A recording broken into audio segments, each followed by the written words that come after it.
আমরা যারা সোশ্যাল মিডিয়ায় কুকিং ভিডিও বা অন্য যে কোনো রিলেটেড ভিডিওই পোস্ট করি না কেন, তারা জানি যে একটা 15 সেকেন্ড রিলস ভিডিওর পিছনে আমাদের কতটা এফোর্ট দিতে হয়। অনেকেই মনে করে যে সোশ্যাল মিডিয়ায় ভিডিও করে আপলোড করলেই হয়ে যায়, কিন্তু আসলে তারা এটা জানে না যে একটা পারফেক্ট ভিডিওর জন্য কত কিনা করতে হয়। আপনি চাইলে একটা পেজ খুলে ভিডিও ছাড়লেই যে আপনার পেজ গ্রো করবে এমনটা কিন্তু না। আপনার পেজের প্রতি অনেক এফোর্ট দিতে হবে, কোয়ালিটিফুল ভিডিও দিতে হবে। আপনি যেই বিষয়ে ভিডিও করেন না কেন সেই ভিডিওগুলো যাতে ইউনিক হয় সেই দিকটাও খেয়াল রাখতে হবে। রান্না করাটা বরাবরই আমার বেশ শখের একটা কাজ ছিল। রান্না করে সবাইকে খাওয়াতে আমার অনেক বেশি ভালো লাগে। যেমন আজকে সকালের নাস্তা সবার জন্য রেডি করেছে আমি। এখানে বাসায় আগে থেকেই নেহারি রান্না করা হয়েছে। আপনাদের বাসায় নেহারি কিভাবে রান্না করা হয় বলেন তো? আমাদের বাসায় তো হচ্ছে 2 দিন জাল দিয়ে দিন এই নেহারিটা খাওয়া হয়। আমি শুধু সবার খাওয়ার জন্য নেহারিটা গরম করে দিন উপরে গরম মশলা দিয়ে দিয়েছিলাম। আজকে পেঁয়াজ বেরেস্তা করা ছিল না, যার জন্য দিই নাই, বাট নেহারিতে কিন্তু পেঁয়াজ বেরেস্তা বেশ মজা লাগে।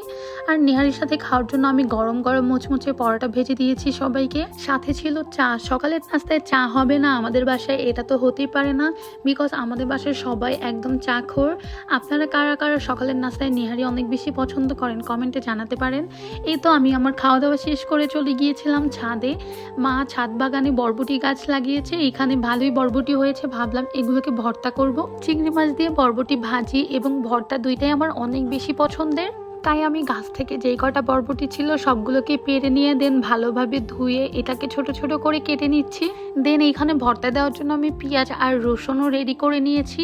আর ছোট চিংড়ি ছিল ওইগুলোকেও ভালোভাবে ধুয়ে ফ্রেশ করে নিয়েছি।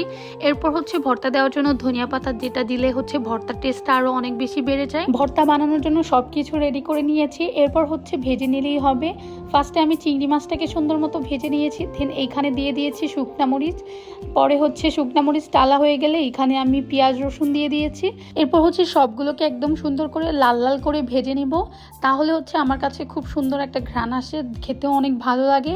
এরপর আমি এখানে বরবটি দিয়ে দিয়েছি, সামান্য পরিমাণ লবণ, একটু পানি দিয়ে দিয়েছি যাতে বরবটিটা একদম পারফেক্ট সিদ্ধ হয়ে যায়। বরবটি ভর্তা যখন একদম সিদ্ধ হয়ে গিয়েছে তখন নামানোর আগে আমি ধনিয়া পাতা দিয়ে নামিয়ে নিয়েছি।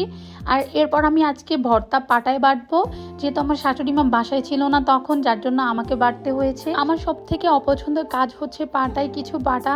আমি কেন জানি ভর্তা পাটায় বাটতে পারি না, বা যে কোনো জিনিসই পাটায় বাটতে আমার অনেক বেশি কষ্ট হয়।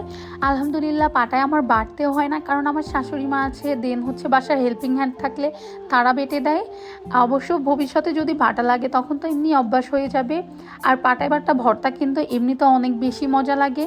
আমরা তো এখন চাইলে ব্লেন্ডারে ব্লেন্ড করেও ভর্তা খেতে পারি, কিন্তু পাটায় বাটা ভর্তা কিন্তু স্বাদই অন্যরকম। এই তো কথা বলতে বলতে আমার ভর্তা বাটা অলরেডি হয়ে গিয়েছে। এরপর হচ্ছে মিক্স করে নামিয়ে নিলেই রেডি হয়ে গিয়েছে আমার চিংড়ি মাছ দিয়ে বরবটি ভর্তা।